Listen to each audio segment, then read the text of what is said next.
I have been a paranormal investigator for well over half of my life, and there are few things that have come up more during my research than the poltergeist. The term poltergeist actually comes from the combination of two German words, Poltern, which means rumble, and of course Geist, which means ghost or spirit. So, funnily enough, when you put them together, you get a noisy or annoying ghost, which is more or less what a poltergeist is. This particular type of haunting shows up in the oddest of places, such as a location that previously had no reports of high strangeness at all. Another odd thing that seems to come up time and time again around these noisy specters is that they appear seemingly at random and leave just as fast, often leaving the ones they haunt as perplexed as they are afraid. In my opinion, that is part of the greater scheme of the phenomenon, which we'll dive into at a later date. But it always leaves me wondering, is this by design? Does this happen to not only haunt and confuse the victims, but to also raise skepticism as well? Over the years, I have read about and researched dozens of these cases, from Pomper the Poltergeist popping bottles like it's 1999, to more bizarre cases of spirits painting on the walls of rental properties, seemingly to spite their new tenants. But out of all of these, there are few that have been quite as strange as the Tuck family poltergeist, or, as the internet has it dubbed, the fire or the Ifrit poltergeist of Alabama. Calvin Tuck and his wife Willie Bell, along with their 6 children, lived in a run-of-the-mill 4-room log house just outside of Talladega, Alabama. I do want to make a quick note here for everyone. Another seemingly consistent aspect of hauntings in general, not just poltergeists, seem to be that liminal spaces attract them. Now, I don't mean your back rooms and other internet legends. I mean true liminal spaces, locations of chaos or uncertainty. I bring this up because as we dive deeper into cases like the Tuck family haunting, you'll begin to see a pattern emerge of liminal spaces and high strangeness. Going back to August of 1958 is when the Tuck family began to have their entire worlds turned upside down. Small fires began to erupt all over the house for what seemed to be no reason at all. Every single one of these fires allegedly seemed to stem or target random items throughout the house, such as a loaf of bread in the kitchen or specific items of clothing. Partnering the random starting points was another odd detail. According to the witnesses, the flames burned a reddish green and blue color. In the aftermath, no matter what the starting point, repeatedly reeked of sulfur and death. Now, I do believe that spontaneous combustion happens more often than we'd like to admit. But in the Tuck case, I'm not so sure that's the answer here. I base this solely due to the fact that 52 fires would break out in their tiny log home in a very short time frame. At a loss for what to do, the family would call in a general contractor to hopefully get some answers.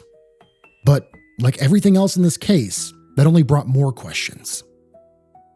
According to the contractor, he witnessed that a fire would break out every 15 minutes like clockwork during his inspection. He was unable to find a single cause for the fires if they were not being intentionally set. That would lead the family to contact the local authorities, who, similar to the contractor, were at a complete loss for what was happening. According to their report, each of the strangely colored fires were found to have started at the ceiling. Notable, with the only one starting from the floor occurring when a bed burst into flames. At this point of my research, I started to wonder if there was something with the house's foundation, bad wiring, or even static electricity in the air. But even with these somewhat illogical explanations, I was met with surprise to hear that the house had a metal roof and no electricity ran anywhere in the home. The fire department was even brought in to complete their own thorough investigation, to only come up empty as well, without any sort of explanation for how or why these fires were starting. The fires continued on for several months, until one day, it seemed as though the fires of hell had quite literally reached the Tuck family's living room. On that day, the family experienced 22 fires in their home, and this time, it was nearly a total loss. The home was gutted, furniture was destroyed, and the family narrowly escaped with their lives. The family was left with nothing. No insurance, no savings, and nowhere to call home. They were forced to move to a similar home not too far away, with the hopes that whatever was plaguing the house had its appetite satiated and would leave them be forever. Sadly, they were wrong.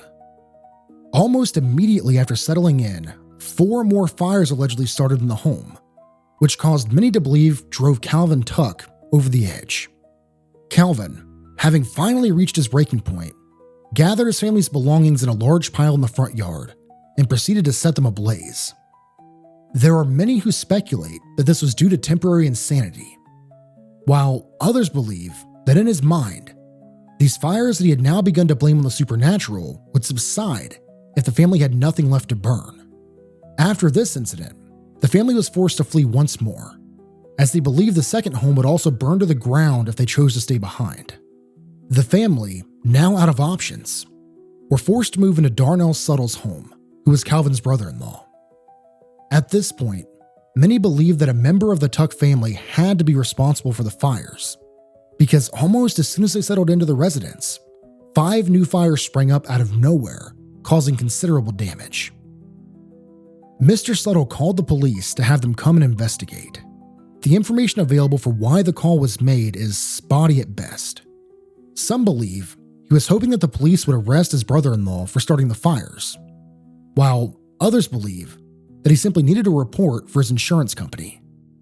The 2 officers who arrived to investigate were stunned to see that a quilt hanging on a tree in the yard seemed to erupt in flames right in front of their very eyes, only to shortly put itself out moments later, leaving nothing more than charred remains surrounded by smoke.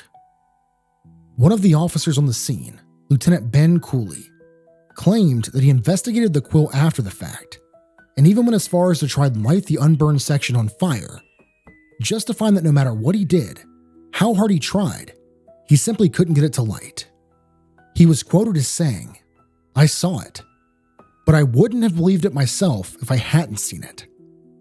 Mr. Tuck was not home when the officers arrived, but his wife did tell the officers that several articles of clothing and some newspapers in the home had also been set ablaze shortly before their arrival, almost as to mock any rational explanation from being given. The officers investigated the home and did find several charred items throughout the house, accompanied by several buckets of water in almost every room. The explanation being that they were there to put out any of the fires that may start before they have a chance to get out of hand. Shortly after the police conducted their investigation, another fire began and spread through the living room curtains. After this, Mr. Suttle had enough of the fires and asked that the Tucks leave his house. The family was forced to move yet again, this time into the home of Calvin's father. At this point, out of pure desperation, the Tuck family decided to fight fire with fire by reaching out to a voodoo witch doctor, an unimaginable taboo choice for the time period, who allegedly told the father that he had a fire curse placed on him. To remedy the situation, the voodoo doctor suggested that a special mix of herbs was to be given and chewed by the entire family for 3 days, as well as a special concoction be placed in a bottle and buried upside down in the yard. Calvin, with nothing left to lose at this point, purchased the concoction from the doctor, but this too would prove ineffective. That very same week, 7 more fires would occur at the residence, with one of which even being witnessed by firefighters on the scene. This fire seemingly began around the children's jackets. Just like all the others, nobody involved had any idea what was causing these strange fires. That was until the authorities discovered something odd during their interviews following the initial investigation. During this interview, the first clue was found. A strange greenish residue was left behind after a wash rag on the table had burst into flames as the fire chief himself sat at the table.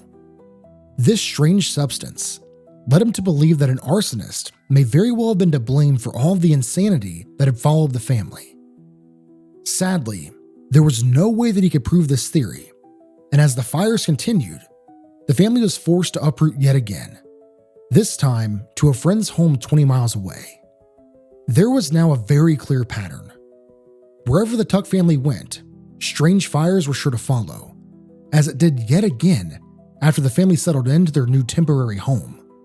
The authorities were now as convinced as they were equally frustrated that an arsonist, likely a member of the Tuck family, must be responsible. I do have to note here that after extensive and careful examination of each home before this one was done, there was no evidence found of any flammable substances, such as gasoline or alcohol, but still, officials insisted that the fires had to have a rational explanation.